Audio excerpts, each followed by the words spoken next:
रियासत कर्नाटक में एक वीडियो वायरल हो रहा है जिसमें ये दावा किया जा रहा है कि रियासत कर्नाटक की हुकूमत ने मुसलमानों को रमज़ान की ईद यानी ईद उल फित्र को मस्जिदों और ईदगाहों में मनाने के गाइडलाइंस जारी किए हैं।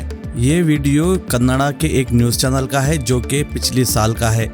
जी हाँ, ये वीडियो गुज़िश्ता ईद का है। इस साल की ईद उल फित्र के लिए मस्जिदें और ईदगाहों में बाजमात नमाज पढ़ने की इजाज़त नहीं है। मुख्तलिफ मुस्लिम लीडरान और उलमा इकराम का ये फरमान है कि इस साल ईद उल फित्र की नमाज अपने घरों में ही अदा करें।